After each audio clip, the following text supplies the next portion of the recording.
Fasten your seat belts. It's going to be a roller coaster. I need to give you a little background so you can better understand how we got to where we are today. I was the youngest son in a family with 7 sisters, a domineering mother, and a powerful father. The reason I had 7 sisters was because my father wanted a son and was willing to keep having children until he got his way. The father owned a large construction company that was said to have ties to organized crime. He was a large and powerful man who inspired fear in everyone who met him. Having a son was the most important thing in his life. He had plans for me to one day succeed him in business and become his likeness. However, as I grew older, it turned out that I inherited more of my mother's traits than my father's. Living with 8 women in a house, I played games with my sisters, which were usually girly, dolls, house, and the like. Mom didn't see this as a problem and didn't stop me from growing up among my sisters. Every time my father caught me playing with my sisters or doing something girly, he would get furious. He screamed at his mother, broke things, and terrified the whole house.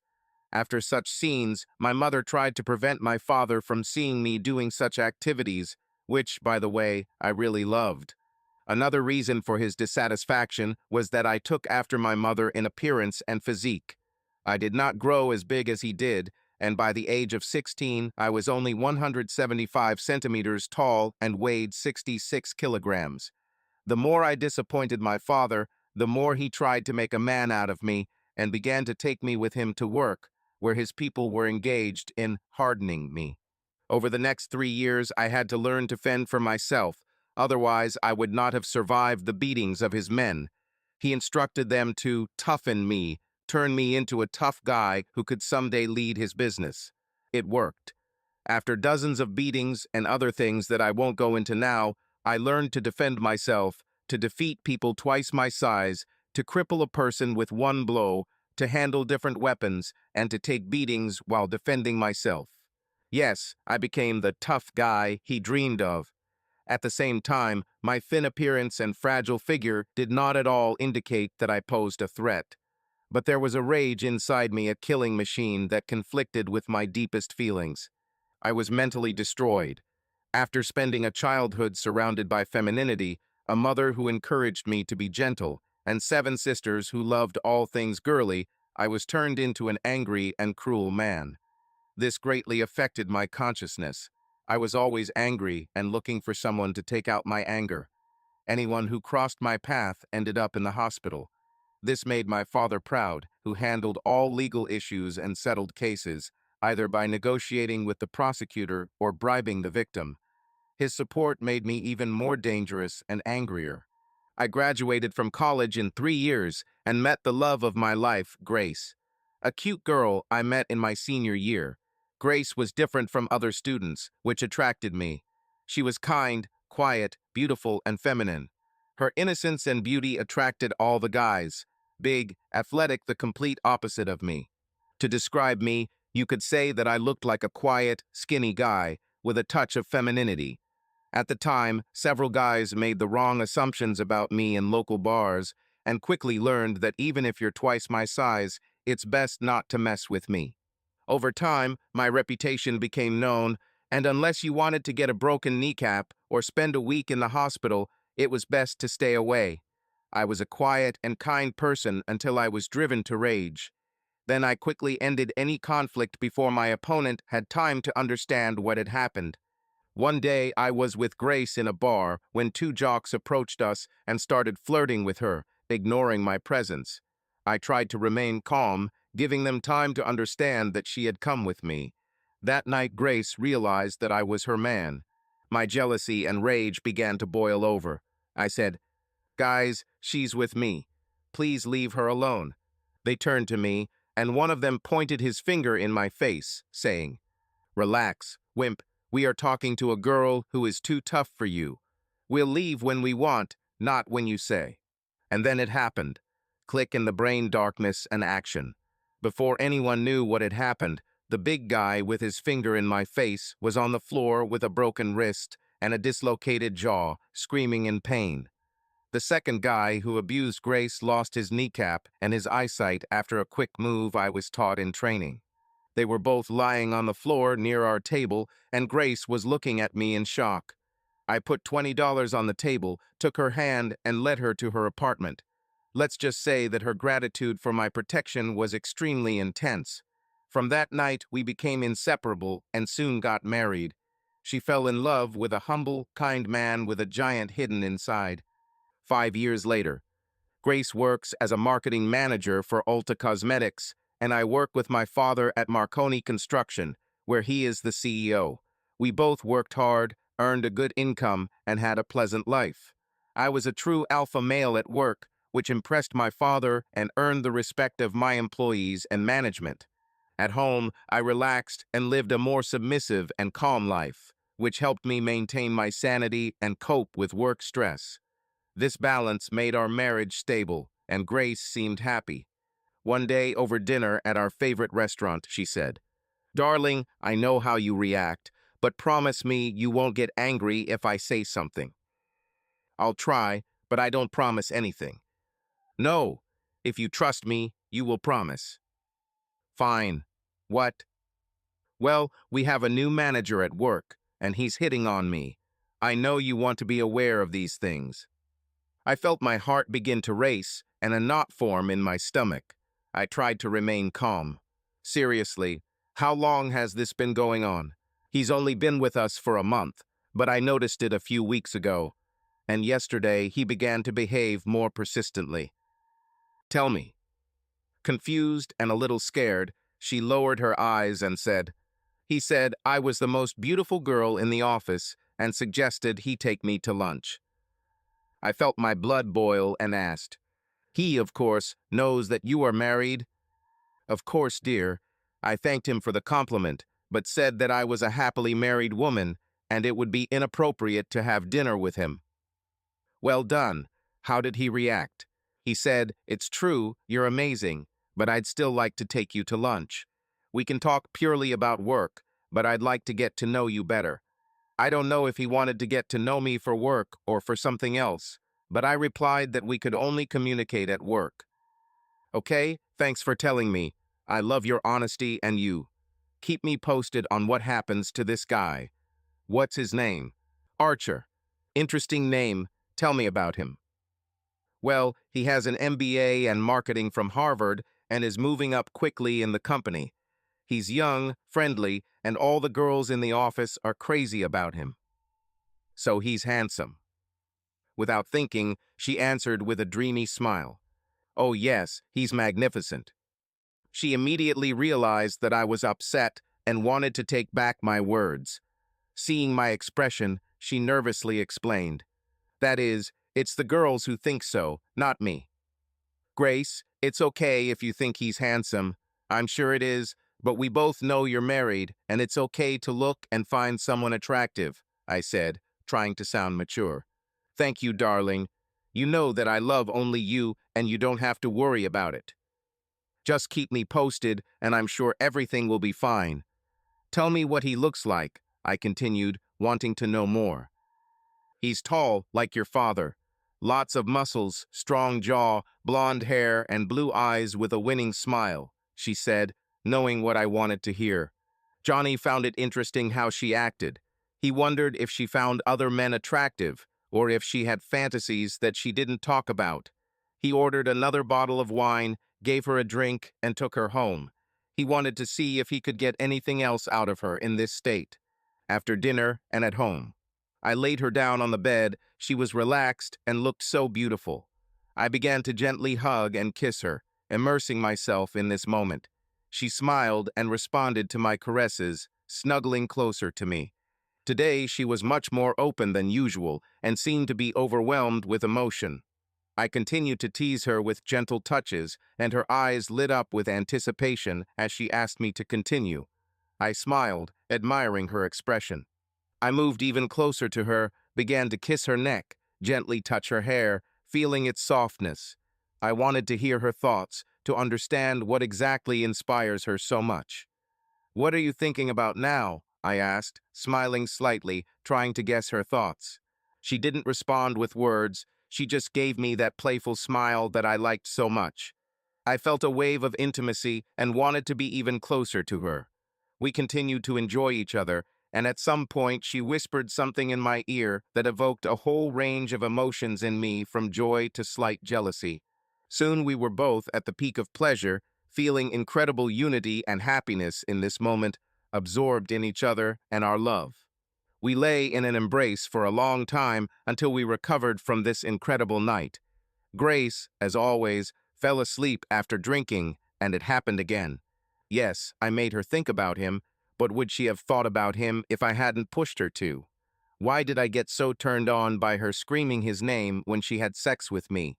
I didn't understand these feelings and was more concerned about my arousal than about her saying his name.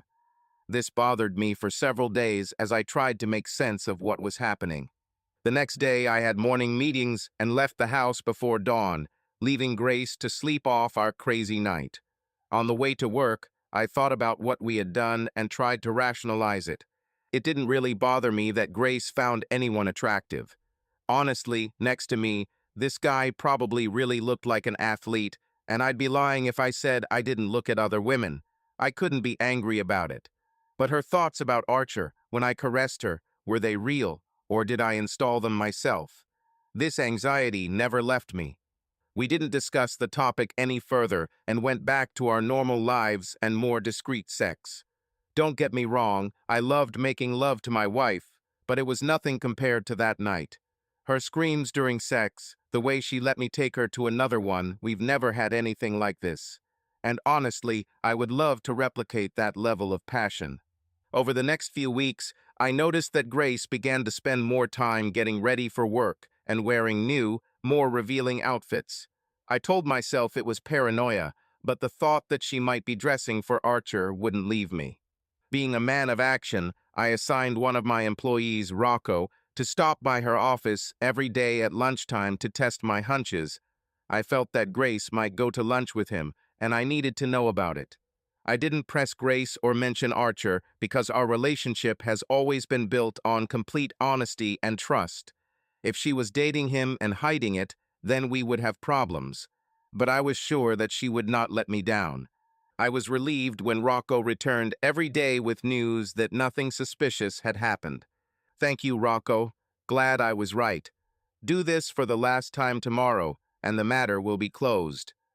The next morning, I noticed that Grace was wearing one of her sexiest outfits. She also wore the highest heels that she only wore on dates with me. My gut told me something was wrong, so I called Rocco. Rocco, be especially careful today. I have a strange feeling, and I want you to call me right away if you notice her going out to dinner with any man. Okay, boss. If this happens, do you want me to do something? If this happens, just take a photo and send it to me right away. The morning passed quickly. When my secretary came in and said she was leaving for lunch, I looked at my watch and realized it was already noon. I was suddenly overcome with anxiety and sat there, hoping I wouldn't hear anything from Rocco. But soon a message signal sounded. When I opened it, my heart sank. The photo was of Grace walking next to a man who I assumed was Archer based on her description. Was he really able to persuade her, or was she deliberately hiding it from me? I texted Rocco and told him to keep an eye on them, let me know where they were going, and that I would be there in a few minutes. I ran out to my car and drove to her office, thinking that if they went to lunch it would be somewhere nearby. The phone received a photo of Christie's cafe along with the address, and it turned out to be just a few blocks from her office. I said that I would be there in 15 minutes and told Rocco to meet me in front of the restaurant, adding that we would have lunch together. Along the way, I texted Grace to confess my love and asked how her day was going. I do this often and wanted to see how she responded, but there was no answer when I arrived at the restaurant. I parked and met Rocco in front of the cafe. Thanks for your help, Rocco. Today is between us. No one should know about it, understand? Yes, boss, he replied. Rocco and the guys knew better than to argue with me and were devoted to me and the family. Where are they?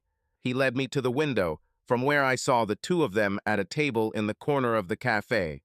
My blood began to boil and my head began to throb with anger. It will be interesting. Rocco and I calmly entered the restaurant and asked for a table, trying not to look in their direction. The waitress asked us to wait a bit until we were seated. Rocco and I pretended to be discussing business, and I tried not to look around.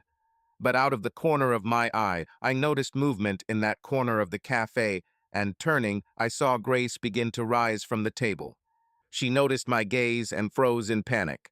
"Grace, is it you?" I asked, quickly approaching her. I smiled, kissed her warmly, and tried to look natural. Rocco and I were nearby on business and decided to stop by here for lunch.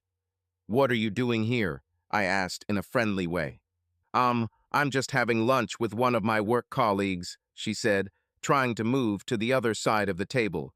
"No, Grace, you were sitting next to this man. Please sit back down. Do you mind if Rocco and I join you, or is this a business meeting?" She nervously returned to her seat next to Archer, and I asked Rocco to sit opposite her, leaving room for myself to stand if necessary. "Grace, this is Rocco. Rocco, this is my beautiful wife. Grace, introduce us to your date," I said with a grin. This is Archer, one of the vice presidents of our company. Archer, this is Rocco and my husband Johnny." He looked at me and grinned with a mocking expression on his face. I knew that look. "So this little guy is your husband." I have received these looks all my life because of my short stature. These guys always underestimated my strength and toughness. When he finally assessed me, his anxiety disappeared and he relaxed. I immediately realized what kind of person he was. Big, confident, accustomed to looking down on those who are not his equal. But I have learned to channel my anger to my advantage. After exchanging pleasantries, we ordered drinks, and I asked, "Do you often take my wife out to dinner, Archer?" "No, this is the first time I persuaded her to come out."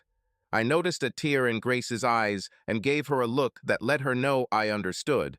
She realized that I knew why she dressed up that day and that she had broken her promise to tell me about her plans. She knew I was angry and in pain.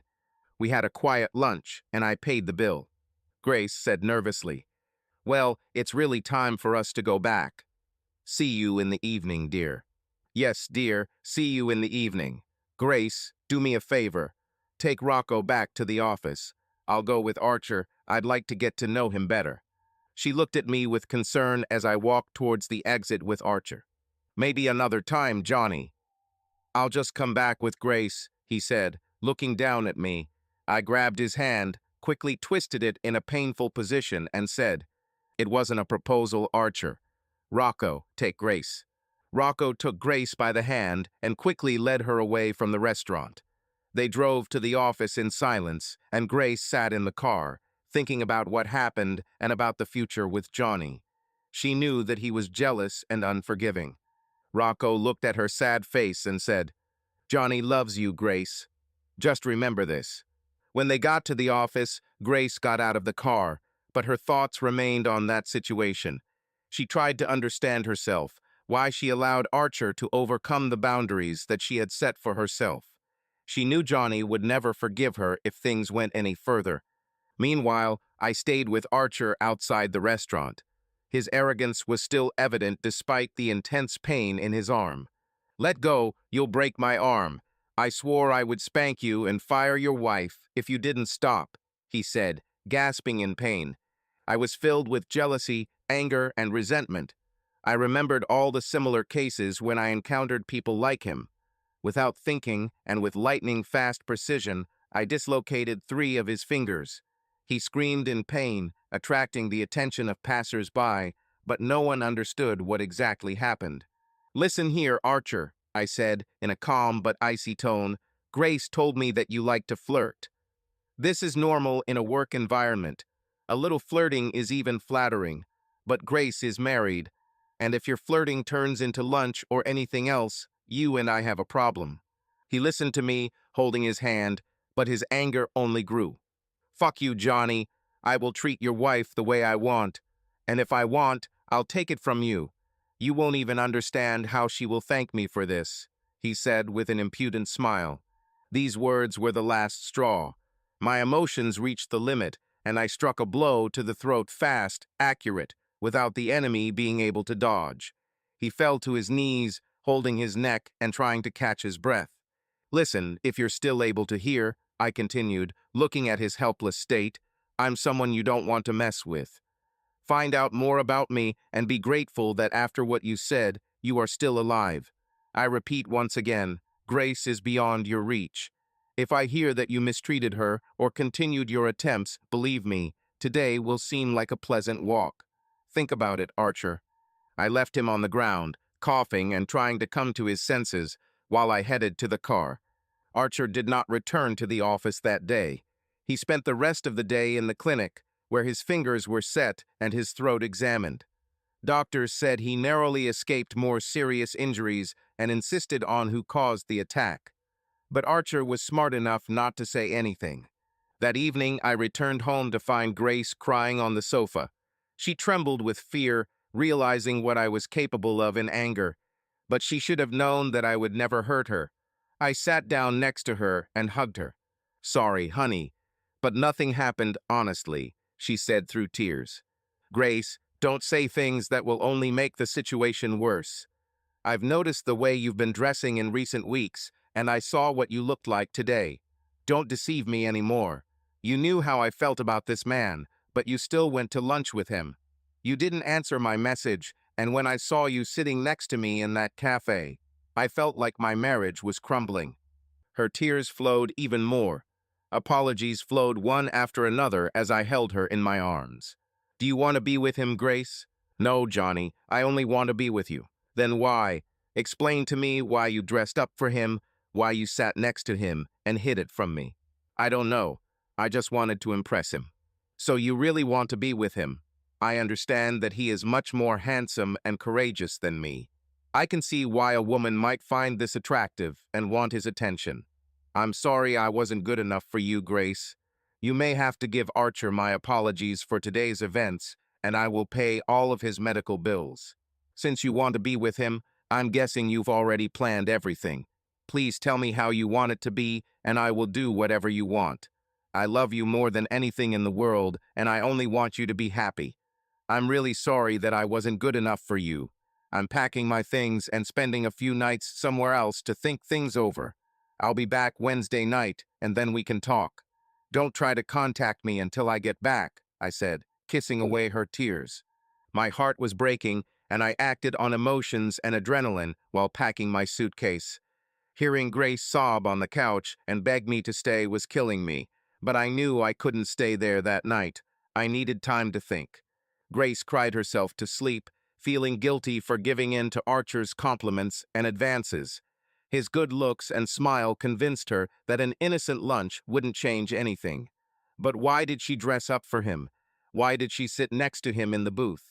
She knew it was like dating, and she knew it was wrong, and now she was afraid that her little mistake could ruin her marriage. She realized that Johnny's jealousy was justified, as was his sensitivity about his appearance, and she realized that a man like Archer represented his bullies, all those who teased him about his size and considered themselves better than him.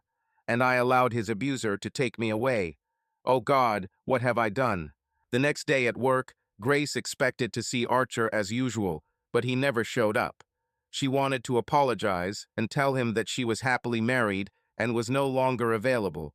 But Archer didn't leave his office all day. He did some research on Johnny and the company's history and realized he was very lucky to be alive. He avoided contact with Grace for the rest of the week, but Grace noticed him with his arm in a bandage and wondered if it might have been related to the conversation with Johnny. She was in terrible condition. Johnny returned home, but did not speak to her and slept in another room. He still needed time to sort out his feelings and understand what would happen next. Johnny lay in bed, thinking about everything, and felt confused. That night, when he mentioned Archer in bed, sex with his wife was the best of his life. He wondered if it was possible to reignite her desire with words without bringing others into their relationship. He wanted to feel that passion again. In some ways, he believed that it was his sexual talk about Archer that night that created this problem. He suspected that he had pushed her into wanting to be with Archer. Was it his fault? He realized that it was amazing for himself that night. Surely it was the same for Grace, and if she thought it was all about talking about sex with Archer, then he was essentially mentally directing her towards him. He groaned in pain, realizing that he had even made her scream his name while he made love to her. In fact, he pushed her into it. He knew he had to make things right. He texted Grace, "Be ready for dinner and date at 7 p.m." Grace was so happy to hear something from him that she burst into tears right at her desk. She rushed home early and spent several hours trying to look perfect for her husband. She chose her sexiest dress, a short one with a plunging neckline that showed off her perky breasts, and her favorite high heels. Even though she didn't like wearing pantyhose, she wore them for Johnny, who seemed to adore them on her. At such moments, he became especially loving. She wanted to give him everything he wanted and bring him back at any cost. She even did what he had asked her to do 100 times already, and she had refused. She carefully shaved her bikini area, hoping that this would help get things back on track. She carefully applied her makeup, applied false eyelashes, and opted for a dramatic evening look, adding a new sparkly red shade of lipstick she bought on the way home. Her hair looked perfect, with shiny curls that hung down to her flirty breasts. She was pleased with the result and waited for her husband to come home. Around 6, the doorbell rang. Johnny ordered a limousine to take her to the restaurant, and when she got into it, she nearly cried when she saw the dozen red roses he had ordered for her that afternoon. The driver said, "Mr. Marconi asked me to take you to his restaurant. I assure you, you are in good hands." He handed her a glass of champagne and invited her to relax, saying that they would arrive in 20 minutes. Grace enjoyed champagne and beautiful roses, feeling like a princess. It seemed to her that everything was returning to its place, and she was looking forward to meeting Johnny. He was her world, and she loved him with all her heart. She vowed that she would never let another man influence her again, and was ready to beg Johnny for forgiveness. Johnny saw her when the limo pulled up, and was stunned to see his sexy wife. "Oh my God, you are simply incredible. You're the sexiest woman I've ever seen," he said, kissing her warmly upon meeting her. Her heart fluttered, she was happy, and hugged him tightly for a few minutes while they kissed. "Come on, we'll catch up on that later. We need a table." Heads turned when Grace entered the restaurant, and Johnny enjoyed her beauty and the envious glances of men who dreamed of being in his place. He loved this feeling and knew that no one would ever be able to capture her heart again. Over dinner, Johnny kept telling Grace how beautiful she was and how happy he was to be her husband. After the first bottle of wine, they ordered dinner and continued their conversation. Johnny held Grace's hands and said, "Sweetie, I'm so sorry about what happened this week. It's my fault because it was I who let him into our bed. I shouldn't have done this, and I understand that I pushed you towards him. Johnny, I love you and thank you for this, but I have never been in his arms. I would never do this. It was all just fun for a moment, a good blow to my ego, but nothing more. He's nothing compared to you, darling. By the way, there is interesting news. It seems that he has asked to be transferred to the office in North Carolina and is moving next week. I wonder if this has anything to do with your conversation," she said, laughing. They both laughed and Johnny smiled, glad the idiot was gone. He was sure that Archer had learned something about Johnny Marconi and decided a change of scenery was a good idea. Maybe next time this idiot will be more careful about who he's trying to prey on. "I still can't believe what he said to me in the restaurant. I'll take your wife," Johnny thought. Everything was fine. They made up and enjoyed a wonderful dinner. The owner of the restaurant prepared a private area for them overlooking the lake, where they could spend time with after-evening drinks. The conversation became more frank. They kissed and hugged under the moonlight. "Grace, I have to be honest. The sex before your lunch was amazing, and I'd like to take our level up to that level again. I want to try something new, and I hope you want to too. Whatever it is, we can try and enjoy each other's fantasies. For example, seeing you get excited thinking about another man gave me the best sex of my life. I'm not saying I want to do it again, but dirty talk in bed can be fun and exciting. As long as we leave this in the bedroom and don't bring it into reality, we will have the best sex of our lives. I said, stroking her pantyhose-clad legs. I knew that she was wearing pantyhose for me, and I absolutely loved it. She can't stand them for some reason, but to me they are incredible. I wish I could tell her why, but I know she'll never understand. Oh my God, that night was incredible. You were absolutely amazing. The way you caressed me there. It was crazy. I didn't like it before, but I think I've changed my mind. Will you do this for me again, honey? I felt myself get a little excited and laughed. Oh God, yes. I can't wait to taste you again. Tonight, baby, tonight. I feel like I'm already horny. You are such a wonderful lover, darling. I knew she was saying this for my sake, but I loved it and wanted more. I want to try some more dirty talk tonight. Do you agree to this? Yes, if we can do it again, but I don't want it with him. And I will never let you do that, darling. Let's play a game I came up with and see where it leads. I want you to look around the bar and choose the man you think is the most attractive. Honey, I can't do this. I promised that I would never look at other men, let alone like that. For me, darling, I give you permission. I want to use this tonight when we make love. Trust me, honey. I won't be jealous because I know it's a game, and I want to recreate the sex we had. Come on, who would you choose? She smiled slyly and said, Okay, but don't you dare get angry if you start to get jealous again. Don't worry, I won't, honey. You are with me, and nothing will happen. Now look and choose someone. Grace was in a good mood after all the drinks and agreed to his request. She looked around the bar, sizing up each man, sipping her wine as if she were choosing a painting in an art gallery. Okay, I chose. A man in a dark suit with a red tie with that sexy blonde at the exit, she said, looking in his direction. Oh yes, the model type.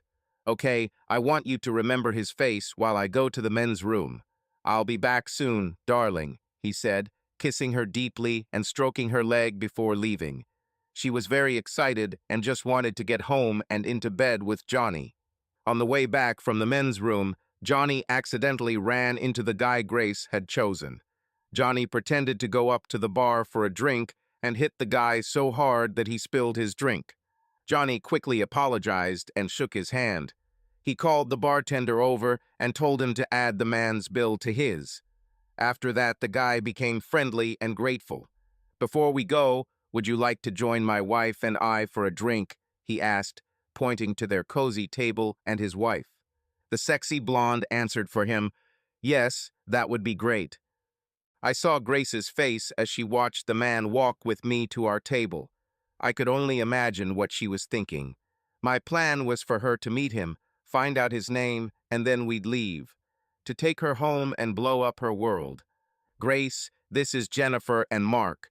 I accidentally spilled his drink and invited them over for one before we left. The waitress took our order, and we all sat chatting about the bar, the weather, and the girls discussed their outfits and how Jennifer liked Grace's shoes. Mark and I laughed and finished our drinks. Well, thanks for joining us. I'll pay the bill and tell the hostess that you'll be staying at our table. Have a nice evening, and sorry again for the spilled drink. On the way to the limo, Grace hit me in the side. What was that all about? Well, when I put you to bed, we needed to know who we were talking about, he said, stroking her ass over her pantyhose. He loved the way it felt, and it turned him on greatly.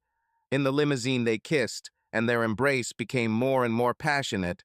It was something that she would not have allowed herself before. She touched his hand, feeling how excited he was as they drove home. He could hardly restrain himself from expressing all his passion right now.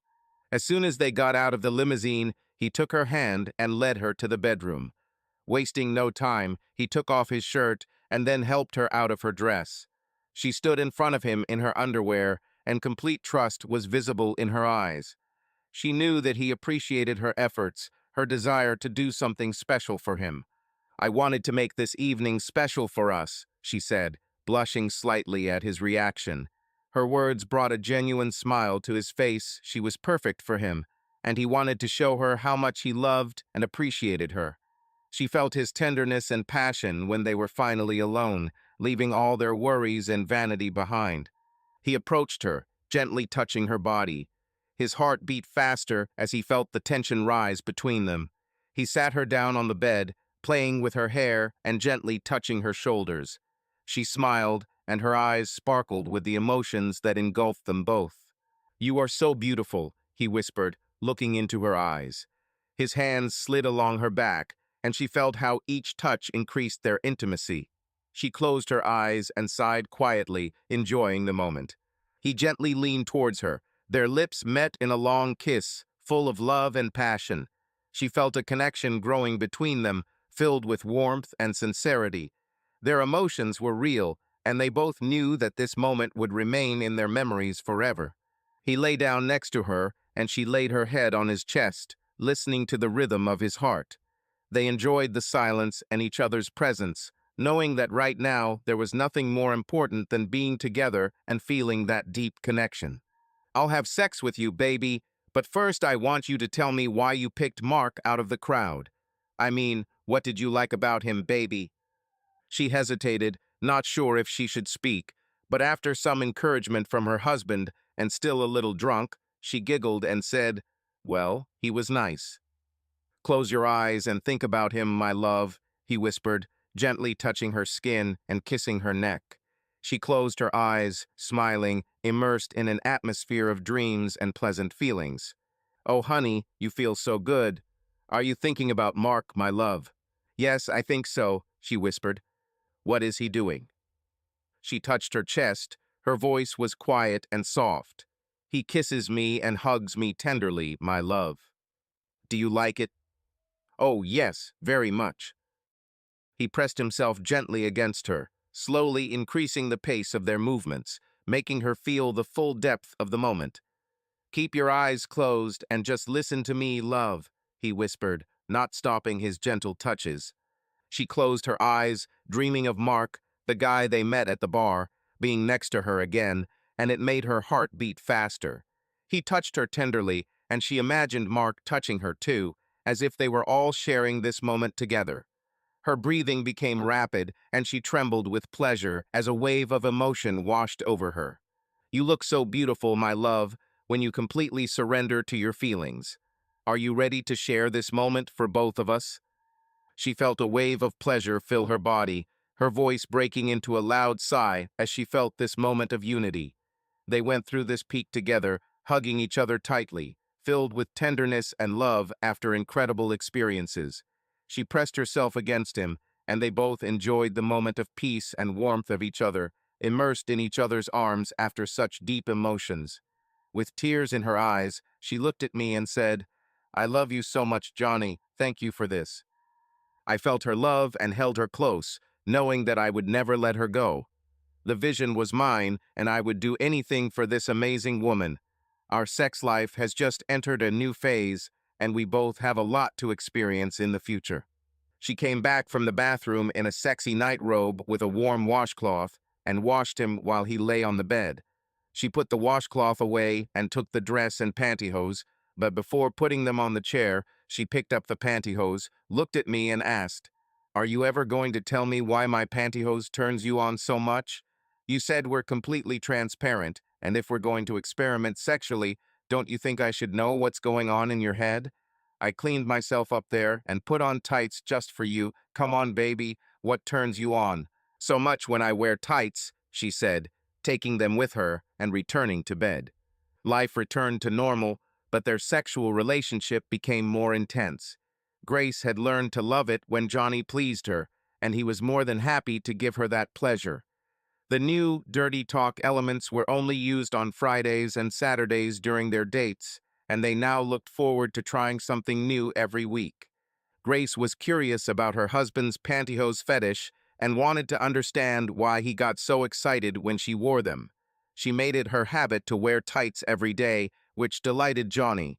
She didn't like wearing them, but she really loved how horny and thirsty her husband was in bed. She even began to tease him with her legs, rubbing her legs in nylon stockings against him at every opportunity. She loved how he began to pay more attention to her and could not resist touching her when they were close. All this was new to Grace, who had always been modest and conservative in bed. However, Since they first tried sexual dirty talk a few weeks ago, she realized that she had experienced a sexual awakening and wanted more. She had never felt this way before and was now determined to find out where it would take her. One evening, putting on his favorite nightgown and leaving her tights on, she went into bed. Grace rubbed her legs against his, took his hand and placed it on her buttocks, allowing him to enjoy the touch. "Do you like it, honey? Should I wear tights more often?" "Oh, yes, dear. I really like it. It's sexy, isn't it? So silky and smooth.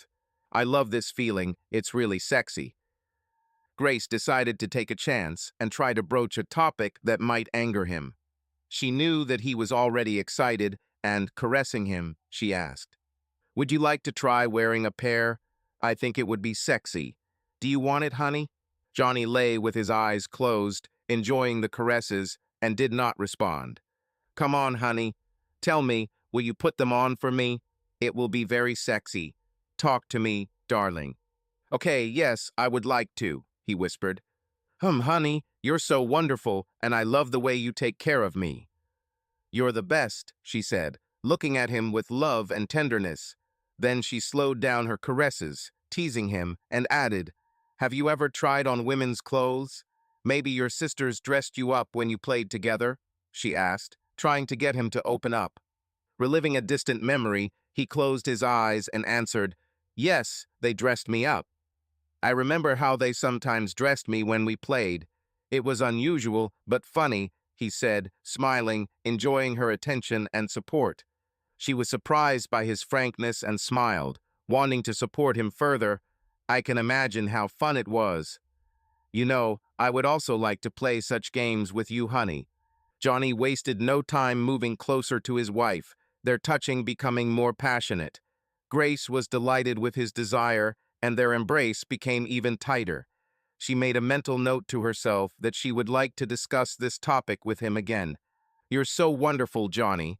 I really enjoy being with you. Would you try something on for me?" she asked softly. "Yes, sure. I like this idea and I want to try it with you," he replied with a smile. "I love you, Johnny," Grace said, hugging him tighter. Their touches and hugs filled the room with warmth and tenderness, and they felt especially close to each other.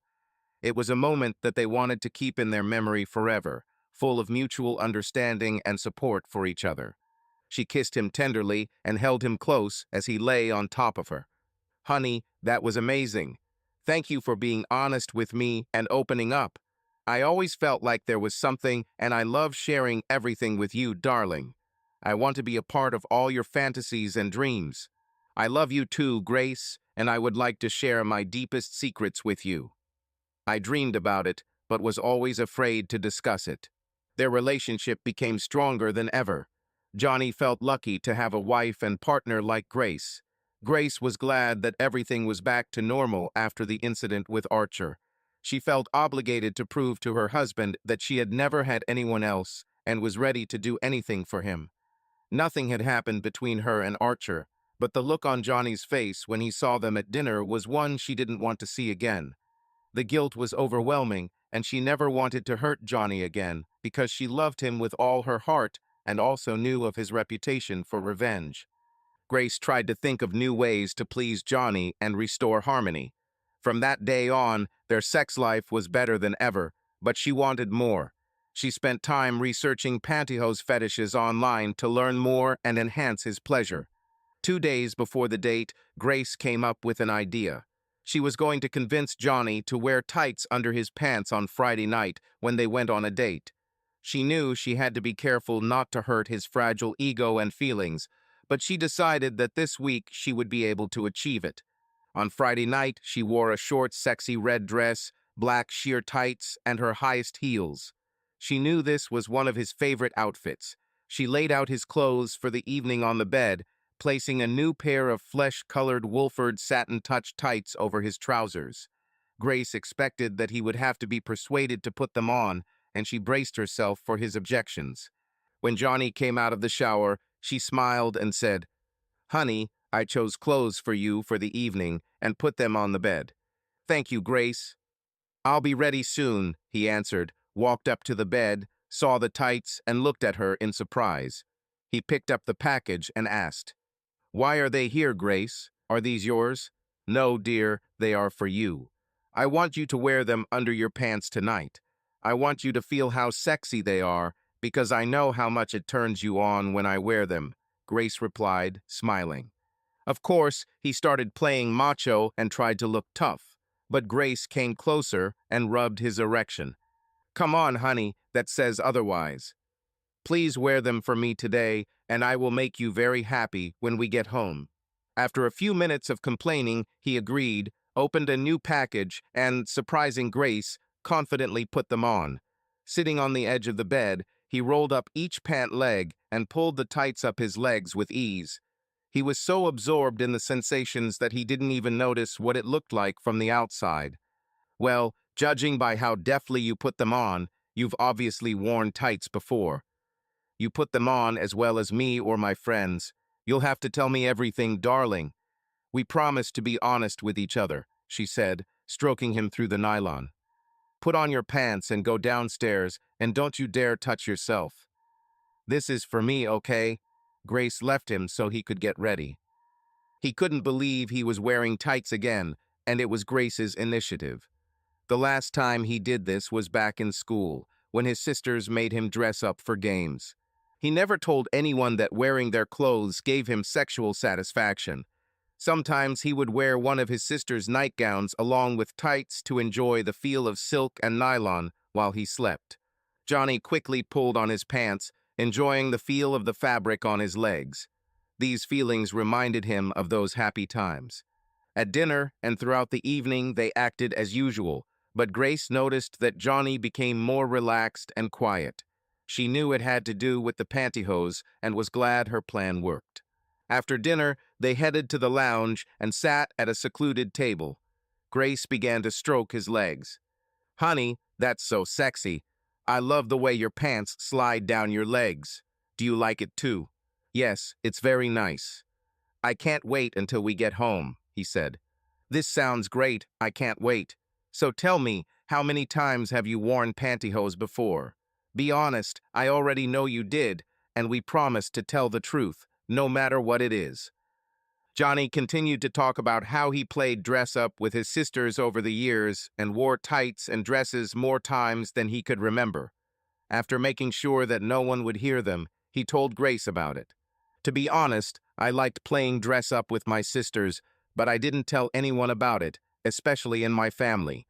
It would be wrong, and that's why I always had to be a tough man. Sometimes I just want to dress up like I did when I was a kid when I played with my sisters and feel a different side of myself. I get tired of being just a strong man, and what you did for me tonight was wonderful. Thank you for this." The sex that night was wild and passionate. Johnny expressed his gratitude by giving Grace the most powerful emotion of her life. Both realized that they had reached a new stage in their relationship, and this stage was dedicated to sexual experimentation. The new level of their intimate life was like an addiction. They both wanted more. Johnny and Grace are closer than ever, and their sex life has reached new heights. Weekends have now become their favorite time of the week. Grace became increasingly creative in pushing Johnny to wear more feminine clothes around the house when they were alone.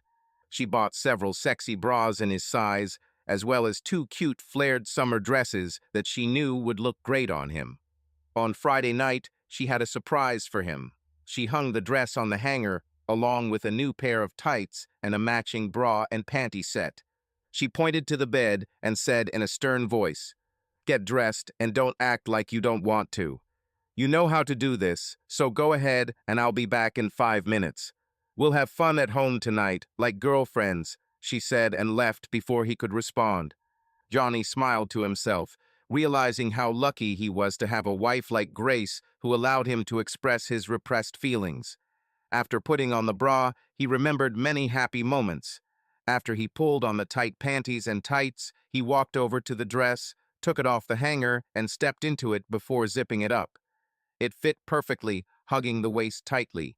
The dress was quite flared and hid the excitement that was visible under tights and panties. He admired himself in the mirror and decided that he looked great. Johnny turned to the mirror to see how the dress fit in the back, when the door opened to reveal a smiling Grace standing in the doorway. She was thrilled with how it fit and how good it looked. "Oh my God, honey, this dress feels like it was made for you. You look so cute in it, I'm so happy," she said, clapping her hands like a little girl. That night, Johnny was able to relive his youth and enjoy his feminine side as he had done for years with his sisters. After all the years spent trying to live up to his father's expectations, he finally found peace within himself and realized that he needed to do this more often. The sex that night was vibrant and exciting. They both experienced the best emotions of their entire lives repeatedly and agreed that they would do this more often. Over the next month, Grace bought Johnny an entire wardrobe, including several pairs of high heels, dozens of panties, bras, slips, nightgowns, stockings, as well as skirts, blouses, new dresses, and makeup. Johnny was delighted with every purchase and did everything to show Grace that he was grateful for giving him the opportunity to share this with her. Their experiments intensified, and soon Grace convinced Johnny to shave his legs and body, wear a wig and makeup. At the end of the next month, she completely transformed Johnny into a woman. Almost the same height, it didn't take much effort for them to create the image of a sweet young girl. Grace was pleased with how things turned out. The Archer topic was a thing of the past, and their sex life now included bold conversations and at least 2 days a week when Johnny dressed like her girlfriend. One evening, she decided to find out what he thought about all this and asked, "Johnny, you've really come a long way, and when you're dressed like that, I like to think of you as my girlfriend. What do you think about this? Honestly, when I'm dressed like this and looking this good, I really feel like I'm your girlfriend. What do you think about this?" he asked in response. "I can tell you like it by the way you act, move, and react to me in this character. I love having a new girlfriend to share girly things with, but I have one problem that needs to be resolved." Johnny looked surprised and asked what was wrong. "I can't keep calling you Johnny when you look like that. Did your sisters give you a girl's name when you were little?" He hesitated a little, but finally answered, "Yes, they called me Jenny. They said it was the feminine version of Johnny. I like it. Let it be Jenny. Now, Jenny, let's grab some wine and sit by the pool," she said, taking her hand and leading her friend, dressed from head to toe, into the crisp evening air. Life was wonderful. Grace achieved success at work, and business at the construction company prospered. They were both happier than ever in their marriage. Grace continued to bring something new to their relationship and came up with another idea. She wanted to dress Jenny up like a glove and take her out for a bachelorette party. Grace was going to pick out the perfect outfit, do her makeup, and talk her into this adventure, confident that Jenny wouldn't be able to resist seeing how beautiful she would become. She went shopping several times throughout the week and found the perfect black dress for Jenny, as well as a pair of expensive heels. She prepared her favorite blonde wig for the occasion and couldn't wait until Thursday to see her creation. Grace chose Thursday after doing her research. She learned of a small, secluded lounge near her office that was known for its more mature crowd, and Thursday was their quietest day. She figured that, given the privacy of the place and the small audience, they could have a couple of cocktails and then go home to enjoy the excitement they would feel. Earlier in the week, Grace asked Johnny to take Thursday and Friday off to give him 4 days off. She explained that she was planning a special weekend. Johnny agreed, instructing his staff not to disturb him unless there was an emergency. He was glad at the prospect of spending time alone with his wife and looked forward to these days. Thursday. They slept late and enjoyed each other's company until the morning. As they lay there, Grace explained that for the next 4 days he would be her friend Jenny, and she would treat him that way throughout the weekend. Grace prepared a late breakfast and told Jenny to take a warm bath and shave thoroughly. After they cleaned up the kitchen, Grace led her into the bedroom and sat her down at the dressing table. She opened a new package of glamour nails and began applying them to Jenny's small hands. She simply sat in a white silk robe with matching slippers while Grace worked on her nails. For the plan to succeed, Grace needed to keep Jenny in girlfriend mode, so she talked to her the way her friends talk. They discussed plans for the weekend, during which Jenny would be with her until late Sunday evening, and then her husband would return from a business trip. All this time they will be two friends, just enjoying life. There were no objections or doubts. He was delighted and dreamed of this time with Grace in the form of Jenny. Life was amazing, and he was going to enjoy this special gift. After Grace applied red polish to her nails and toenails, they went out onto the deck to let their nails dry and just enjoy the day. Grace noticed how carefully Jenny handled her manicure and her feminine hand movements. Seeing how much Grace was enjoying what was happening, Jenny was able to relax. This was the first time Grace could completely relax and enjoy her friend's company without fear of her husband suddenly returning. Grace was amazed at how her husband's demeanor and personality changed while in Jenny mode. She even noticed this and asked Jenny about this change. When they both felt in harmony, Grace brought up the topic. Jenny, I have to say that being here as my friend, you impress me with how different you are from my husband. Your movements and manners are natural, like any girl. You look relaxed and calm, and our conversations are like any of my friends. Have you noticed this? Watch how you sit cross-legged, how you hold your hands on your knees. All these are natural feminine gestures. Even your voice sounds more melodic and feminine. It feels like you are a completely different person, and I like being like that with you. Don't get me wrong, I'm just observing the obvious changes. Confused, Jenny quietly replied, when I was a child, my sisters would dress me up as a girl and teach me how girls move and act. I was encouraged to pretend to be one of them in their games, and eventually it felt normal to act that way and think that I was their sister, a real girl. It just feels natural when I'm Jenny. Doesn't this bother you? No, Jenny, I love having both of you in my life. I love my brutal husband and my sexy feminine friend. I think any woman would dream of having the best of both worlds. If you ever want to stop, just tell me, but to be honest, it turns me on to see you like this. I'm looking forward to these special moments this weekend, she said, gently touching Jenny's hand. Johnny suddenly appeared again, and his voice became serious, which stunned Grace. Just one thing, Grace. No one should ever find out about this, and I mean nobody. You can't tell your friends or anyone else about this. I know you won't do this, but I need you to understand the consequences. If anyone finds out about this, my life could end, and I mean that literally. The people I interact with won't understand or tolerate this, and I might just disappear forever. If you don't want me killed, this must remain our secret under any circumstances.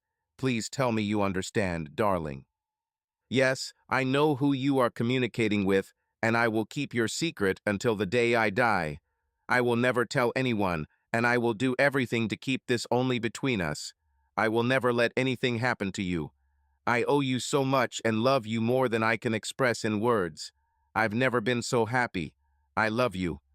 The next moment, Jenny was back again, and they continued to relax and enjoy their time together. Grace and Jenny made a salad and continued enjoying the day. By then, it was after 5, and Grace knew they had to hurry if they wanted to be in the lounge by 6:30 p.m. I'll do the dishes, and you put on the outfit I prepared for you on the bed. Today will be fun, but we need to get ready. I'll be up in a few minutes. Jenny didn't object and went into the bedroom to see what Grace had prepared for her. On the bed lay a new black lace bra and panties, something new. As usual, there were her favorite black transparent tights. She happily put on her bra and tights and then tried to put on her shapewear panties. It took her much longer than usual due to her long, false nails. Not being used to wearing such nails, she found it almost impossible to pull the tight panties on correctly. In the end, Grace helped her fix everything. Why are the shapewear panties so tight, Grace? They are very tight and a little uncomfortable, Jenny asked. Grace grinned.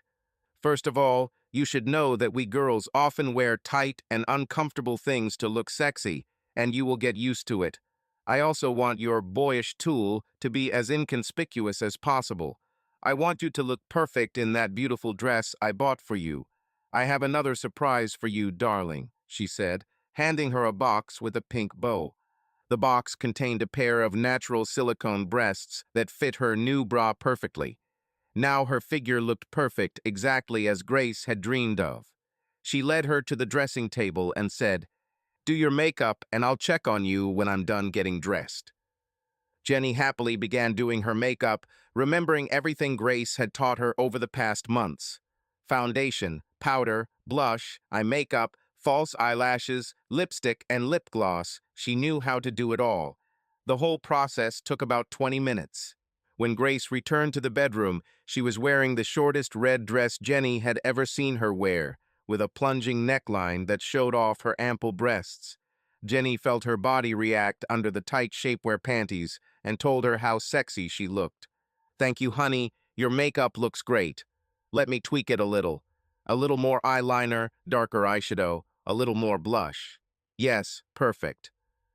Wow, Grace, this is incredible. I look like one of those girls in the magazines.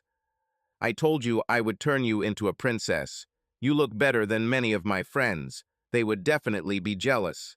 Now open the closet and take out the new dress I bought for tonight." The dress was black, the silkiest fabric he had ever felt. It reached mid-thigh, revealing his slender legs covered in nylon tights. And when he put on his new high heels, they were both amazed at how sexy his legs looked when they stood in front of the full-length mirror. "Wow, that dress looks amazing on you, honey, and those legs are a sight to behold. They look so sexy in these shoes. No one will think that you are anyone other than a woman. Now let's do your hair." Over the next 10 minutes, Grace styled her freshly combed wig. After securing it with tape and pins, she examined the result. She combed her hair, arranged a few strands, sprayed it with hairspray, and turned it towards the mirror.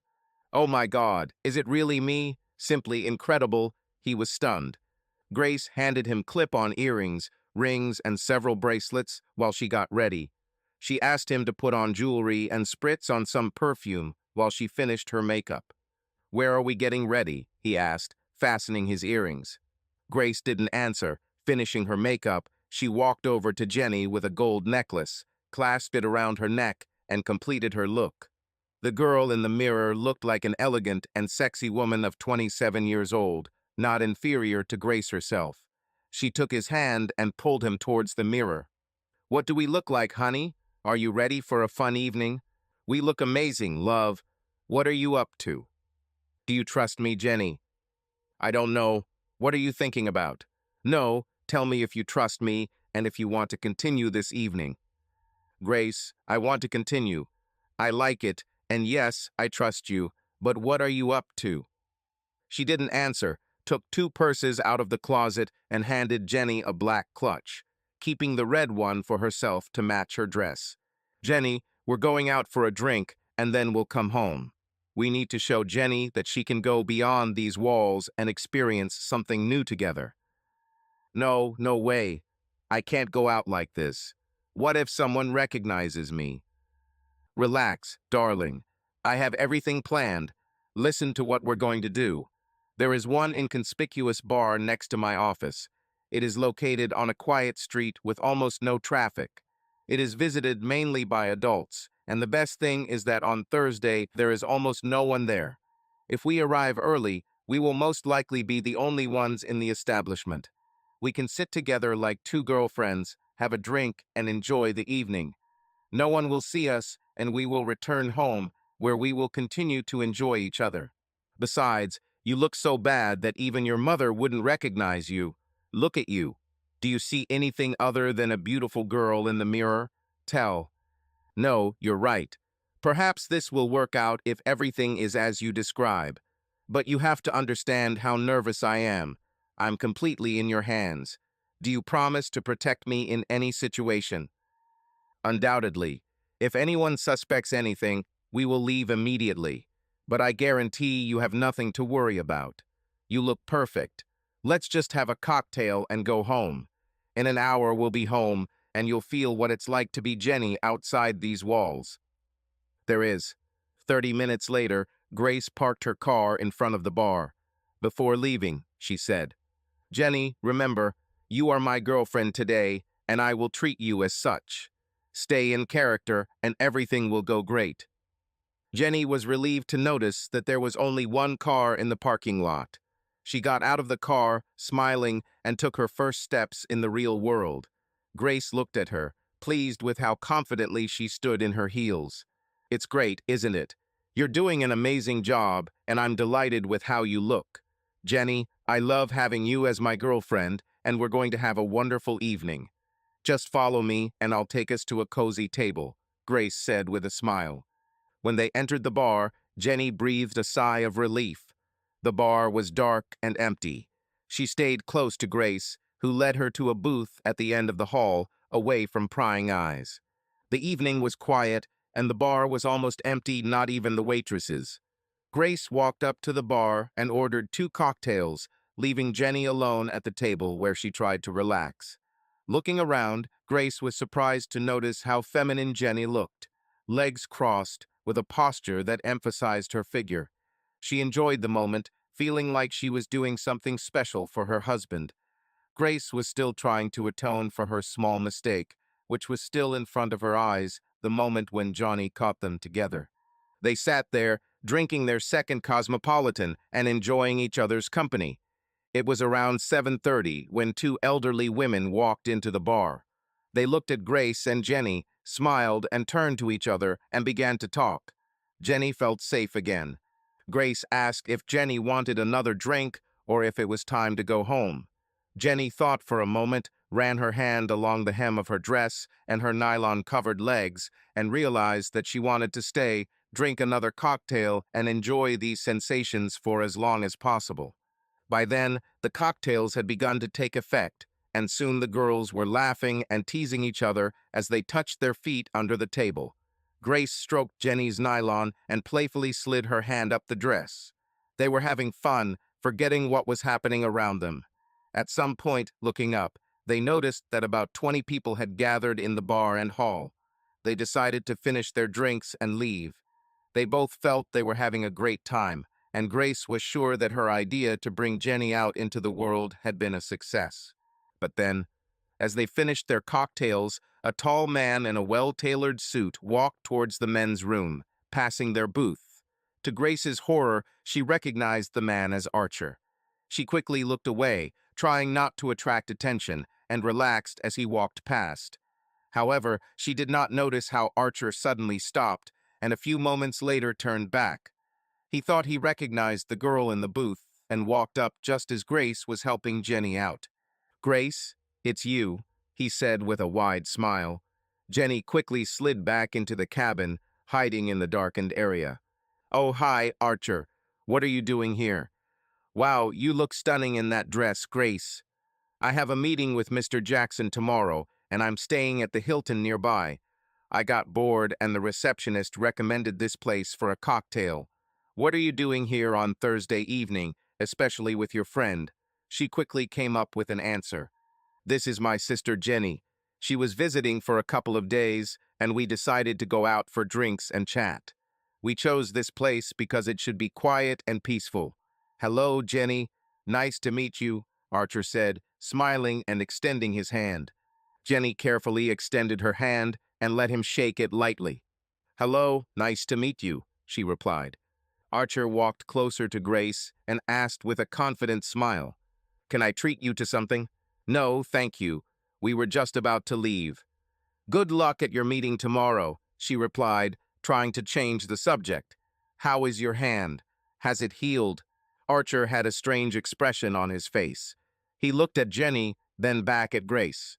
"My arm is fine, thanks," he said, pressing a few buttons on his phone and taking 2 quick pictures of Grace and Jenny.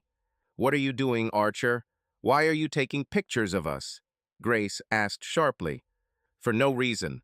I just like to have pictures of beautiful girls so I don't get bored at night," he said, laughing. "You're still the same bastard, Archer." "Good night," she said as he walked into the men's room. The girls quickly left the bar and drove home as quickly as they could. Jenny was upset about what happened and told Grace that was why she didn't want to go out looking like that.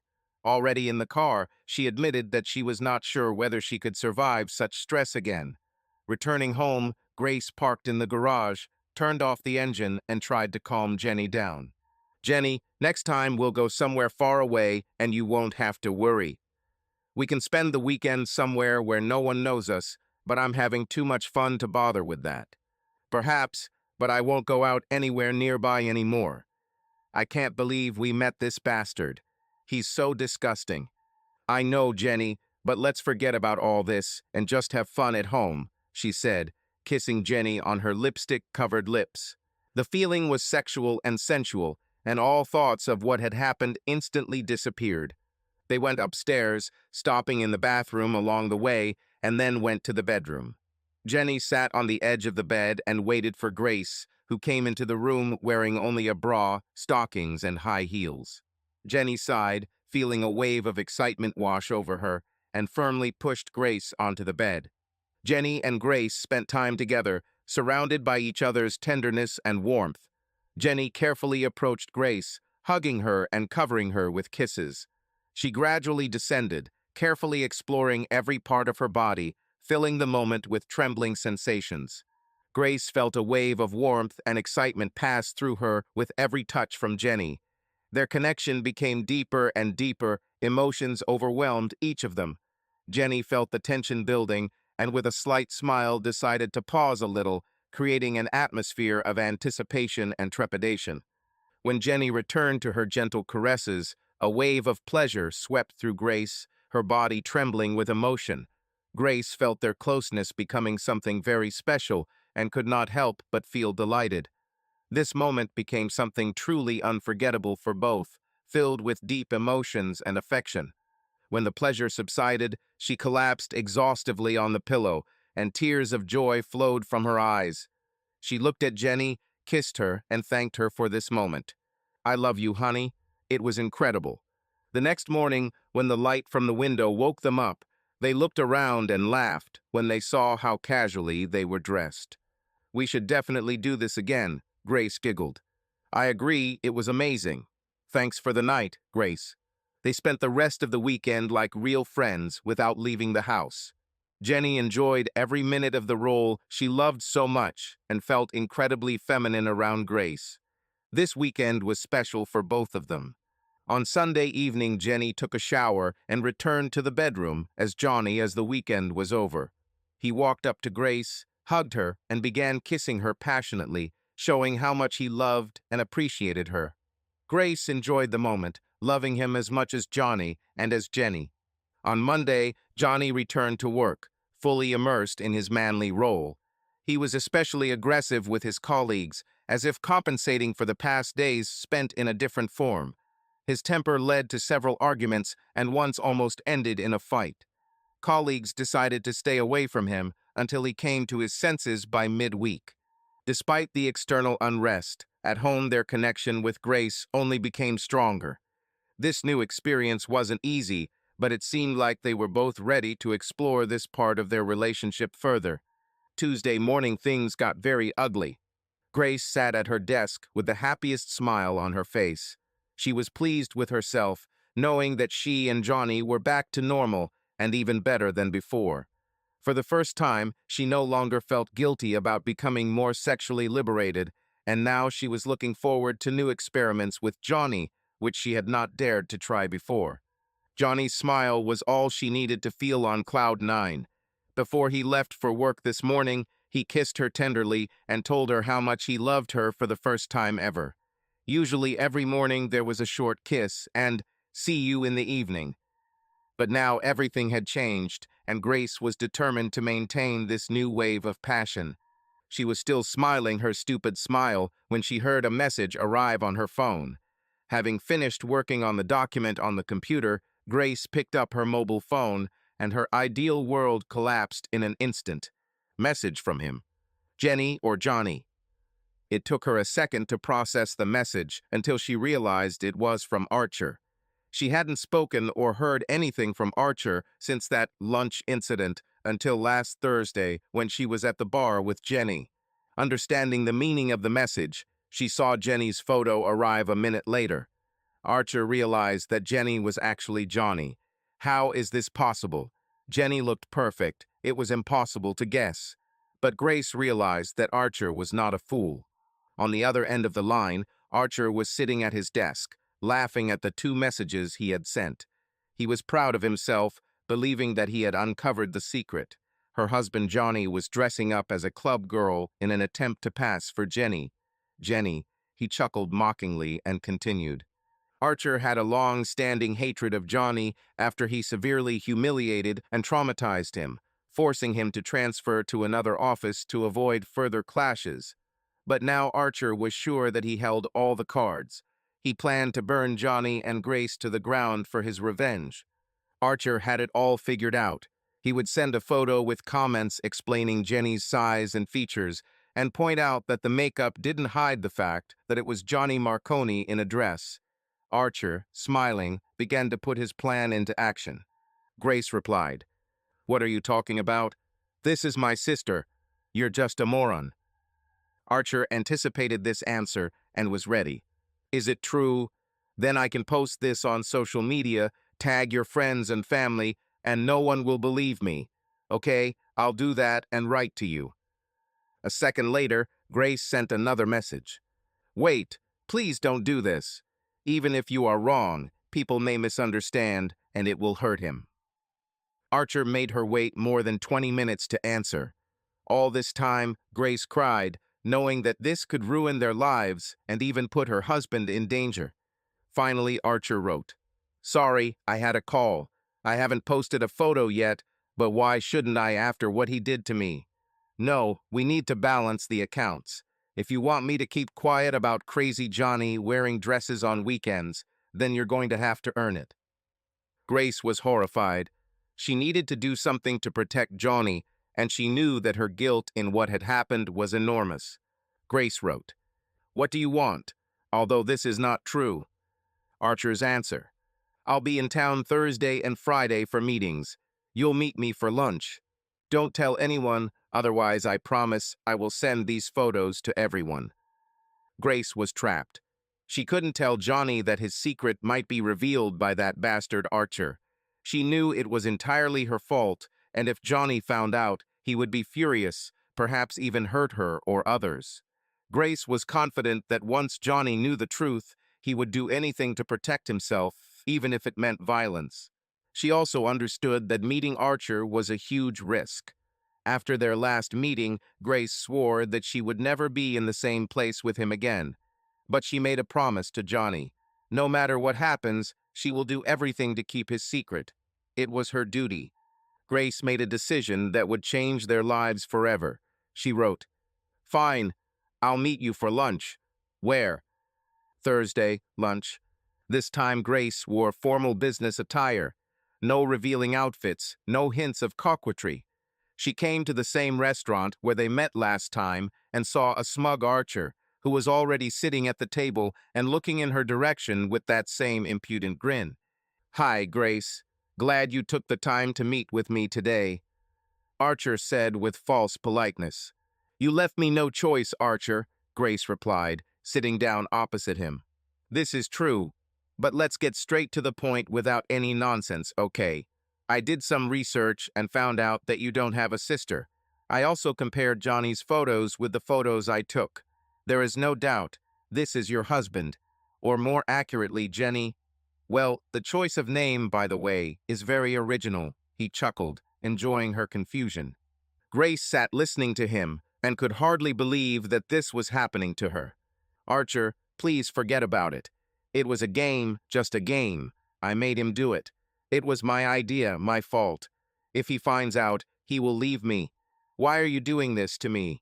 Please stop," Grace spoke through tears, wiping her eyes again and again. "Stop. After everything your husband did? Grace, you don't understand how hard this has been for me. It still hurts to swallow, and my hand reminds me every day of that humiliation. This is my revenge, my way to restore justice." "What do you want from me?" she asked, feeling that the tears could no longer be stopped. "You'll call work and say you won't be back this afternoon because your filling fell out and you're at the dentist's office. They will believe it without any problem. I'll take you back to my hotel where we can spend the day together and even out the score." "Archer, please have mercy on me. Johnny will kill me if I do this. He'll never know, but if you don't, I will destroy you both today. Grace was sobbing, and other patrons in the restaurant were already looking at them, which is why Archer quickly paid the bill without waiting for them to finish eating and took her out to his car. He waited until she stopped crying and asked, "What will you choose, Grace? Day with me, or will I ruin Johnny's life?" Tears streamed down her face, and she nodded. "Okay, you win. But will you promise that after this, you will destroy all the photographs and leave us alone?" "Yes, I promise. You will be free from me forever." She followed him to the hotel and went up to his room. Archer wasted no time and, once in the room, kissed Grace passionately. "I've wanted you since the first time I saw you, Grace. Today you are mine," he said, taking off her dress. She stood in front of him in just her bra, panties, pantyhose, and heels, which made him smile widely. He pushed her onto the bed, and tears appeared in her eyes. He completely ignored her feelings, acting as he saw fit. For him, this was a manifestation of power and control, perhaps even revenge for a grudge associated with her husband. For several hours, he subjugated her to his will, not paying attention to her inner experiences. He felt strong, finding satisfaction in the knowledge of his power. Finally, after a long time, he again demanded her submission. She was depressed and followed his commands emotionlessly, hoping that this would end soon. He looked at her with cold contempt, treating her extremely rudely and disrespectfully, as if she meant nothing. This was a manifestation of his complete lack of control over his own emotions and actions. He noticed her phone on the bedside table, picked it up, and opened the camera app. Grace was unaware of what was happening, as if she was experiencing it all outside her body, waiting for the end of the suffering. She didn't hear Archer until she felt him tug at her hair and heard him shout, "Look at me, woman of easy virtue," he yelled. With tears in her eyes and mascara smeared on her face, she looked up at Archer. At that moment, he took the perfect photo that captured her pleasuring him. After that, he pressed her head again and ordered her to continue. She complied, realizing she had no choice if she wanted to save Johnny and their marriage. Archer opened the messaging app and found one of the messages she had sent to Johnny. His euphoria from a sense of power played a cruel joke on him. He made a fatal mistake. It was almost 5 o'clock in the evening when Johnny heard the sound of an incoming message on his office phone. He picked up the phone and for several seconds could not understand what he was seeing. The photo was of a woman giving pleasure, but she was crying and her smudged makeup made identification difficult. Johnny was completely horrified when he read the following message. "Hello, Jenny. Look who gives me pleasure. Don't worry, I've already spent time with her, and she seemed to enjoy every minute. Remember when I said I'd make it? When it's all over, she'll come back to you, satisfied and happy. We're even now, Jenny." Johnny dropped the phone and panicked. He rushed home, hoping to find Grace there, and that it was all some kind of terrible mistake. For the first time in his life, he did not know what to do, and only prayed that Grace would return unharmed. Every time he looked at the photo of Grace and Archer again, he screamed in pain. The longer he waited, pacing nervously from side to side, the more his anger flared, reaching levels never seen before. He knew he would kill the bastard, but he didn't know what to do with Grace. The anticipation was tearing him apart from the inside. Finally, at 7 o'clock in the evening, he heard the sound of the garage door opening and was relieved to know that Grace was home. She entered the house, almost unrecognizable. Her hair was in complete disarray, her face was stained with tears and stained with makeup, and her clothes looked rumpled. When she saw Johnny, she fell into his arms and burst into tears. He carried her into their bedroom, undressed her, and cleaned her up until she could calm down a little. He took a warm, damp cloth to wipe it, and noticed the bites and hickeys that the bastard left, as if reminding him of himself. His rage flared up even more. But he knew he had to focus on helping Grace and deal with Archer later. He covered Grace with a blanket and held her for the next 2 hours until she stopped crying and could not speak. When she was finally able to sit up in bed, he gave her a glass of water and fresh napkins. She continued to wipe her eyes and was in a state of shock. "You're back, Grace. Are you okay?" "No, I'm in so much pain right now. He made me do things." "Stop, don't talk about it now. Just try to relax and you can tell me what happened later. Just close your eyes and relax." He held her all night as she cried, and then finally fell asleep in his arms. He didn't let her go for a minute, and for the first time in a long time she felt safe. They both stayed at home and did not go to work. Johnny prepared breakfast and brought it to Grace, who was now sitting up in bed. She could talk without crying because there were no more tears left. When she finished breakfast, Johnny put the tray away and sat down next to her on the bed. His fear and anger disappeared because Grace was safe and conscious, but he needed to know what happened. In a calm voice that made her feel uneasy, he asked, "Grace, what happened? I need to know everything." "Oh, Johnny, first promise that you won't hate me. I'm not sure you can survive this." "Grace, he sent a message where you please him, and no one has died yet. Believe me, I can handle it. What happened?" She picked up her phone and opened her messaging app, showing him a message from Archer, who had said yesterday that he knew Jenny, the girl he met on Thursday, was Johnny in character. Of course, I denied everything, but he said that he had a photo, and it proves how much Jenny looks like you if you compare the photos. He said that he would send out the photo and reveal our secret to everyone. I promised you that this would never happen, and I begged him not to do it. He told me to meet him for lunch yesterday, and then he would tell me what he wanted. It was obvious that he was humiliated and still in pain from your last conversation and wanted revenge. Unfortunately, his revenge was to force me to go up to his hotel room and do whatever he wanted," she said, crying again. Through tears, she continued, "It's all my fault. If I hadn't forced you to come out as Jenny, nothing would have happened." Johnny was furious, but didn't show it. "Grace, why didn't you call me and tell me? I would have sorted everything out." "No, I promised that I would never let anything bad happen to you, and that is my responsibility. I know that you hate me, and I hate myself," she sobbed and covered her face with her hands. Johnny needed to think and be alone, but first he had to make sure Grace was okay. He stayed with her for another hour until she fell asleep again, and then went to his office to think things over. He reread the message and looked at the photo dozens of times until he understood what he needed to do. He also wanted to find out exactly how Archer was blackmailing them. Sitting in a dark room, he thought through his options, which seemed extreme to him, but justified. Over the next few hours, Johnny came up with a plan. He made a few calls and then spoke with Grace, who would be part of the plan. Grace came out of the shower looking much better than she did in the morning. She went downstairs and sat down with Johnny at the kitchen table with a cup of hot coffee. "Grace, we need to deal with Archer, and I have an idea. Based on his threats, we don't have time. You can't trust a blackmailer. Today he says that he does not use incriminating evidence, but next week he may again demand something from you, and I will not allow this. You said he's still in town for meetings, so you need to call him and ask him to meet him for dinner before he leaves. Say you want to talk about last night and just see him before he flies away. Tell him Johnny doesn't know anything, and you just want to see him one more time before he comes home. I'm not sure I can talk to him without crying. Grace, you have no choice. You have to do this for this to end. Call him now," he said, handing her the phone. Not surprisingly, he responded immediately. "Hi, Grace. I had a great time yesterday.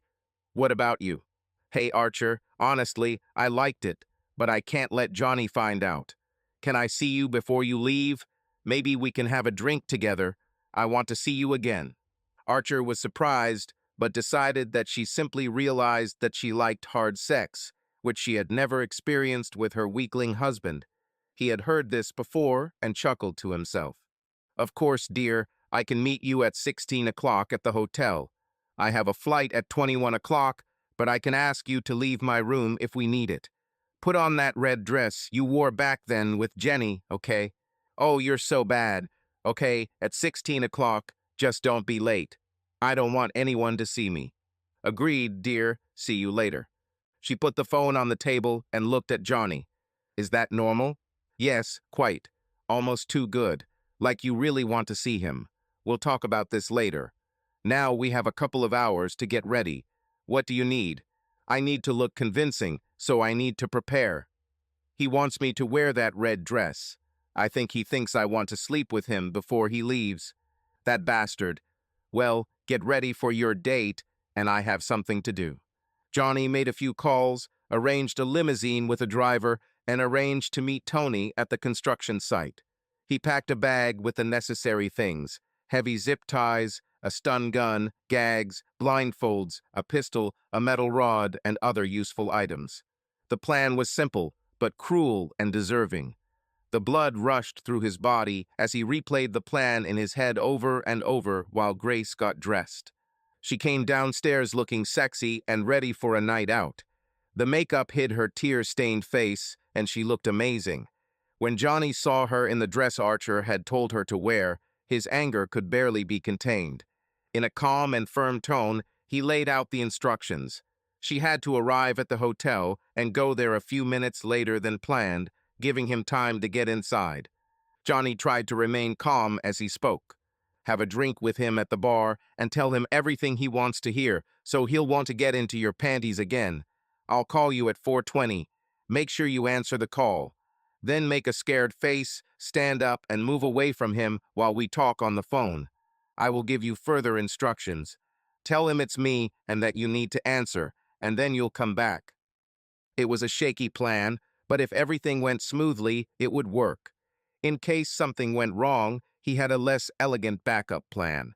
Grace had to drive herself to the hotel, while the limousine, driven by Vinny, followed her for a quarter of a mile with Johnny in the back seat.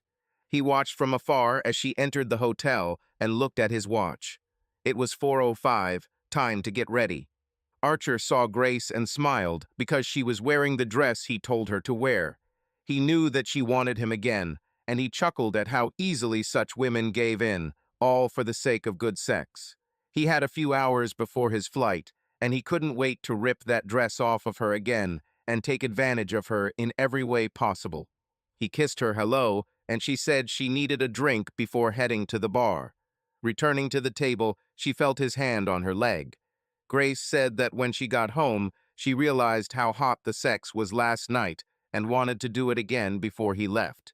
Archer was pleased with himself and kept telling Grace how sexy she was and how much he loved how she pleasured him last night. Grace tried to hide her disgust and convince him that she liked it too. That's when her phone rang at exactly 4:20. She looked at the screen, then at Archer and said, "This is Johnny. I'd better answer, otherwise he'll suspect something." "Hello," she replied, standing up and turning her back to Archer. "I'm going to scream loud enough for him to hear. When he hears, leave him and tell him that you will come back, understand?" "Yes, I'll be home by 8. Archer heard Johnny yelling into the phone and saw Grace stand up and turn her back with a sad look on her face. He felt sorry for her when she left. She looked back at him and said that she would be back soon. Archer was so focused on her that he didn't notice the man in the suit approaching him. "Hello, I'm Mr. Clark. Are you Archer Roberts? Is your wife Amanda Roberts?" He looked very confused and replied, "Yes, but what's the matter?" Vinny, pretending to be Mr. Clark, looked sad and said, "Let's go to a quieter place. Please come with me. I will explain everything." Archer, seeing that Grace was still on the phone and noticing that the man was moving away, decided to follow him. "What's happening? How do you know my wife? I'm sorry to say this, but she's outside. Have you checked messages on your phone recently?"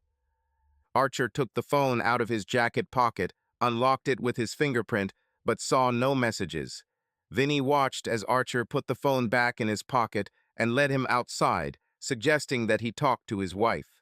He explained that she didn't want to make a scene at the hotel. Archer quickly went outside to look for his wife, but she was nowhere to be found. "Where is she?" he demanded. Vinny just pointed at the limousine with the door open and said, "Good luck, buddy." Archer took a deep breath and walked to the door and got into the limousine to see Johnny sitting across from him. He immediately realized it was a trap and tried to get out of the car, but Vinny blocked the exit and ordered him to get back in. "Just relax, Archer. For now, I just want to talk," Johnny said. A minute later, the door opened and Grace and Vinny entered the car. Grace tried to sit next to her husband, but he stopped her and said, "No, Grace, you sit next to your boyfriend while we ride." She sat down next to Archer, who was now halfway between her and Vinny. Johnny sat down opposite them, handed Vinny the zip tie and nodded. Vinny pulled Grace's hand together with Archer's. Now they were tied up and couldn't escape. Vinny then reached into Archer's jacket pocket, where he had previously put his phone away, and handed it to his boss. Johnny nodded and Vinny got out of the car to drive. Vinny lifted the glass partition and the car moved off. Archer spoke. "You need to let us go, Johnny. You are making a big mistake." Johnny smiled and waited for his turn to speak. They drove onto the highway, and after making sure that Archer was truly scared, Johnny spoke. "Archer, you are a man of your word. You told me you were going to sleep with my wife, and she would be delighted. Looks like you were right on both counts because today she came out to you again. I also have to give you credit for having the courage to blackmail us. It was an interesting move. And yes, you definitely won in the short term. However, the consequences of your actions may not be what you expected. Now, I know you have those photos and you were going to burn me, but I can't let that happen, Archer. Tell me, do you think we can work this out?" Archer looked like he was about to cry as he realized what a mess he was in. He looked at Johnny and said, "I'm really sorry that I was so stupid. I promise I won't do anything else. Trust me, I won't tell anyone anything." "This is a good start, and I like your attitude, my love," Johnny said. "But I need to know how you were going to set me up. What was your plan? You understand as well as I do that if I tell you everything, I will have nothing left to protect myself from your revenge in the future. I won't tell you, but I promise you will never hear from me again. But if you do something to me, it will cost you dearly." Johnny smiled and took a metal object out of his bag. It turned out to be a cattle prod. He turned it on and looked at Grace and then at Archer. "You're a great negotiator, and I respect that, but I'm good at this too." Johnny brought the metal object to Archer's groin, then looked up and said, "Now I'll ask my question again. How did you plan to use those photographs? If you don't answer, this device will turn your dignity into jellies that will never again be used on other men's wives. So, Archer, how did you plan to use these photographs?" Archer peed himself in fear and trembled, while Johnny laughed and pressed the stun gun harder against his groin. "Wait, don't. I'll tell you everything. I uploaded the files to iCloud and had an email address prepared on my phone to send the photos. All I had to do was click the Submit button. If I understand correctly, you have photos in iCloud and blackmail mail was prepared on your phone. Where else did you keep these photos?" Johnny asked, pressing the device harder. "Only there and on my phone. Nowhere else." Johnny looked at him and asked, "Does anyone else know about your plan or photographs?" "Nobody, I swear to God." Johnny took Archer's iPhone, placed his finger on the fingerprint scanner, and unlocked the phone. He opened the gallery and found the photographs that Archer had taken at the hotel with Grace. Johnny deleted them, then opened the files with the texts, found the photos he had sent, and also erased them. He then logged into Archer's iCloud account, opened his photos folder, and found a folder called Jenny. Johnny looked up at the trembling Archer and said, "Did you call the folder Jenny? Ha ha, funny." Archer revealed where the email was and Johnny promptly deleted it. He cleared out the photos, went to the trash to make sure they were deleted, and then changed the password on his phone so he could have access later if needed. Johnny removed the SIM card to disable communications and tracking. Grace sat there crying the whole time, not knowing what to expect. She understood that everything that happened was her fault, albeit unintentional, but she did not know what awaited her next. "Okay, Archer, if what you said is true, then we have nothing to worry about. If you lied to me, my revenge will be merciless. You can destroy me, but I will grind your family into dust and leave you to mourn. Think about it while we're driving, and make sure you tell me everything about your blackmail plan. Do you understand me, Archer? I swear, that's all. I just wanted to be safe from revenge. Forgive me for what I did to Grace. I beg you to forgive me and let me go. Not yet, Archer. We have a long journey, and now I want you both to put this on. Everything will become clear when we arrive, Johnny said, handing them blindfolds. We'll take them off when we get there, but for now just sit and think about what you've done. How you took my wife and caused me pain like I've never experienced. And you, Grace, think about your role in this. I'll explain everything later. For now, sit and don't talk. With blindfolds over their eyes, they drove for another 2 hours until the car turned onto a dirt road and shook for another 20 minutes. Both passengers could only wait until they arrived at their final destination. Vinny opened the door and Johnny got out of the car. Turning to Vinny, he said, "Keep an eye on them. I'll be back in a few minutes." 20 minutes later, Johnny returned and removed their blindfolds. He sat back and said quietly, "Archer, do you have anything to say before we continue?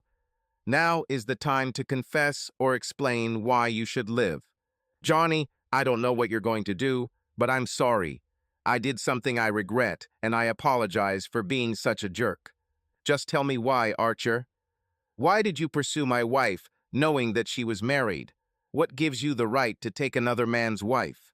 "I'm weak, Johnny. It's easy to attract married women because most of them are bored, and I took advantage of this. I swear I'll never do that again." "I'm sorry I took advantage of Grace," Archer managed, still sitting in his wet pants. Johnny turned to Grace. "Grace, you know how much I love you, and how much it pained me to see you dress up for this creep, go to lunch with him, snuggle up in a booth next to him, and deliberately hide it from me. What if I hadn't seen you then? Would you let him sleep with you? Would you laugh at me and humiliate me? Tell me, Grace. I need to know." For the next 5 minutes, Grace explained to him how much she loved him and how sorry she was, that she wanted to impress Archer, how pleased she was to go to lunch with him, and how much guilt she felt. But she swore that she would never disrespect her husband or allow this man to touch her again. Grace admitted that she wanted to feel wanted, but she didn't have sexual thoughts about Archer. She begged Johnny to believe her. Johnny tried his best to believe her and wanted it with all his heart. He loved her more than life itself, but he knew what he saw that day. His anger flared again, and he turned to Archer in a venomous tone. "Archer, do you understand what you did?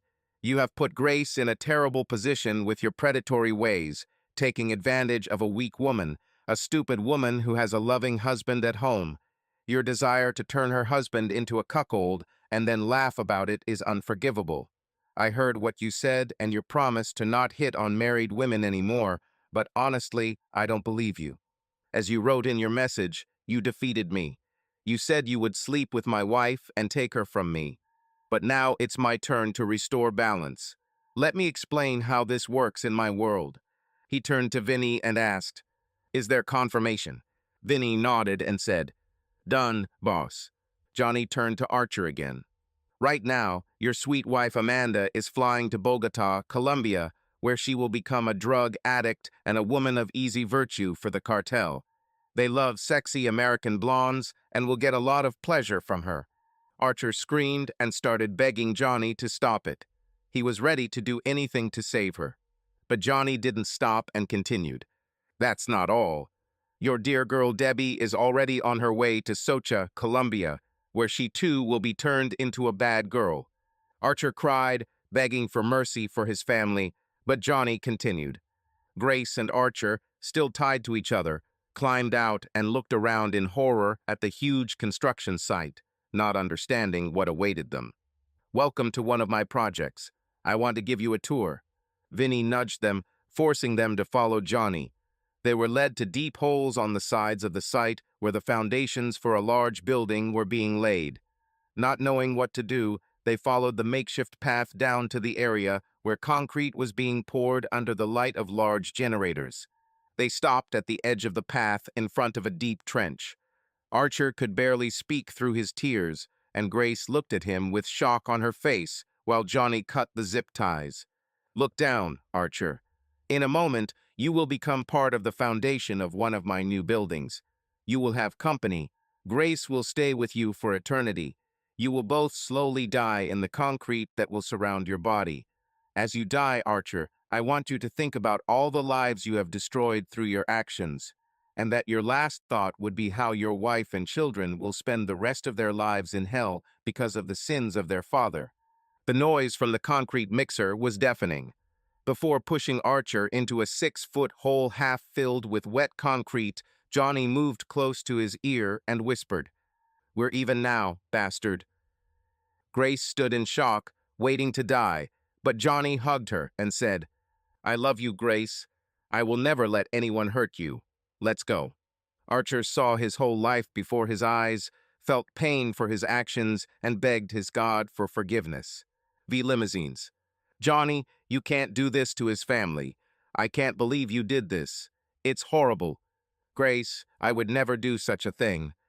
Amanda, Debbie, and little Archer are fine. I made up this story so that the bastard would experience more pain than a human being can bear until he dies. There was no forgiveness for what he did to you, and now he has paid for his sins." Relieved, Grace relaxed a little and asked, "Why are there blindfolds? Where are we?" "As you know, we have dozens of construction projects, and I couldn't let you know exactly where we were in case something went wrong. I wanted to keep you out of the way, and the less you know, the better. This way you will never know where it happened, and you will never be able to bring anyone here. Sorry, but you'll have to remain blindfolded until you get home. You can lie down, rest, and think about tonight. You have a choice to make. Obviously, you now know what kind of person I am and what I am capable of when I am betrayed. After you saw my dark side today, you will need to answer the question, do you want to stay with me and be my wife? Can you be faithful and not betray my love? If you say yes, I will adore you and will do everything to make you happy. If you have doubts or you can't be with me because of who I am, you will need to tell me that too. I'll let you go. I will take care of you financially, and no harm will come to you. I give you this choice out of love. Grace, I only want what makes you happy. Everything I do is for you, so please think about it, and when we get home today, I will need to know where our marriage stands. I love you, Grace, and I hope you want to remain my faithful wife." 6 months later, Archer's disappearance was reported missing. Subsequent investigation yielded no results other than dead ends. Grace will never forget the look on Archer's face that night. His name and the events of that night were never mentioned again. The new hotel was completed, and Archer remained forever part of its foundation. Grace remained married to Johnny, and now they were together forever. The scales have finally balanced. Subscribe to our channel so that your love doesn't cheat on you, and go ahead and listen to the next story, because this story is nothing compared to the next one. If you're under 18, don't even think click to the next one.